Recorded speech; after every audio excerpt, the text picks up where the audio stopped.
दोस्तों, आप सभी का स्वागत है हमारे फियर ऑफ शैडो चैनल पर। यहाँ हम आपको अपने सब्सक्राइबर द्वारा भेजी गई रियल हॉरर स्टोरी सुनाते हैं जो उनके साथ रियल में हो चुकी हैं। तो तैयार हो जाएं हॉरर स्टोरी का रियल एक्सपीरियंस लेने के लिए।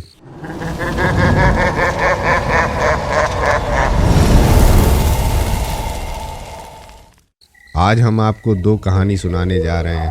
पहली कहानी, ये कहानी दिल्ली विश्वविद्यालय के कॉलेज कैंपस में हुई घटना के बारे में है जो कि हमारे सब्सक्राइबर निकुंज जी ने हमें शेयर की है। अब आगे की कहानी उन्हीं के नज़रिए से देखते हैं। मानो या ना मानो, लेकिन इस कैंपस में मुझे भूत प्रेत होने के कई सारे किस्से सुनने को मिल रहे हैं। ऐसी ही एक घटना के बारे में आज मैं आपको बताता हूँ। कॉलेज हॉस्टल के रूम नंबर 91 के एक छात्र निकुंज बताते हैं कि कुछ दिन पहले एक रात को जब मैं सो रहा था तो अचानक जोर से भयानक आवाज़ सुनाई देने लगी और उसी आवाज़ के कारण मैं जाग उठा और मैंने अपने चारों ओर देखा, लेकिन कुछ नहीं था। मुझे लगा कि हवा के कारण खिड़की या दरवाज़ा आवाज़ कर रहा है। वहीं पर मुझे रूम में किसी के चलने की आवाज़ सुनाई दी और साथ में यह भी महसूस हुआ कि कोई अपने नाखून खिड़की पे घिस रहा है। जब मैंने दूसरे दिन यह बात की जांच करवाई तो मालूम पड़ा कि 9 साल पहले एक छात्र अरुण ने आत्महत्या की थी और तब से लेकर आज तक उसकी आत्मा इसी रूम में घूम रही है और इस बात की पुष्टि कई छात्रों ने की है। ऐसी एक और घटना घटी। ये घटना सन 1998 की उसी हॉस्टल की है और ये बात की जानकारी उसी कॉलेज के एक ग्रुप ने बताई थी। अभिजीत करके एक विद्यार्थी, उसने एक कुत्ते को अपने रूम में पाल रखा था, लेकिन कुछ कारण से उस कुत्ते की मौत हो गई। अभिजीत उस कुत्ते को लेकर पास के जंगल में दफनाने के लिए गया।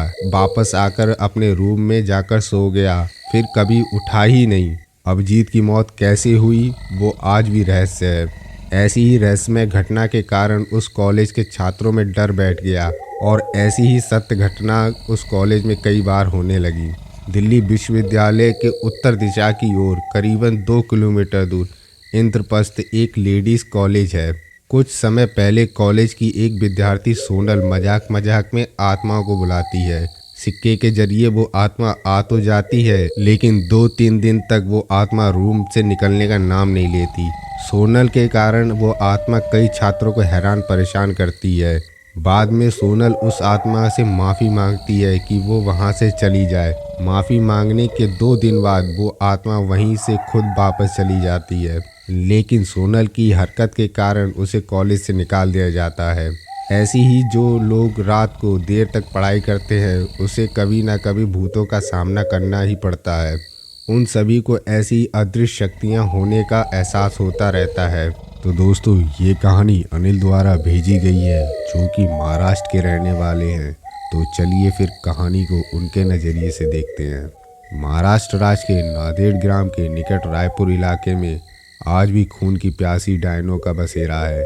स्थानीय लोगों का मानना है कि यहाँ रात में गुजरने वाले लोगों को डायन पहले तो अपने वश में करती है और बाद में उस इंसान का खून पीकर स्वयं को अमर कर लेती है।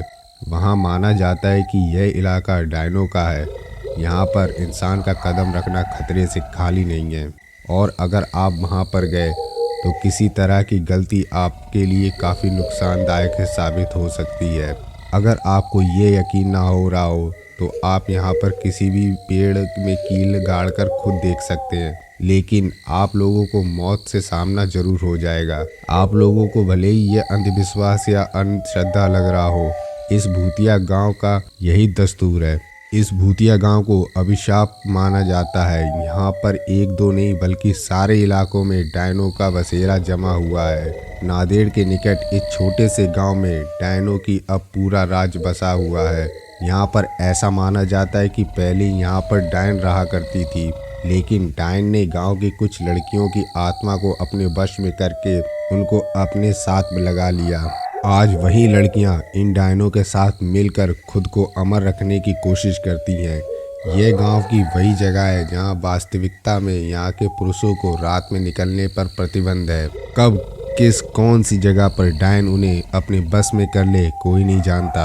अभी तक यहाँ पर कुल 42 ऐसे मामले आ चुके हैं जिनमें से पुरुष लापता हो गए हैं।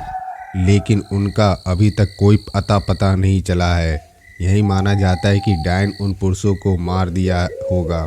रायपुर में पेड़ों को काटने पर प्रतिबंध लगाई गई है। यहाँ पर पेड़ों के ऊपर डायनों के रहने की बात बताई जाती है।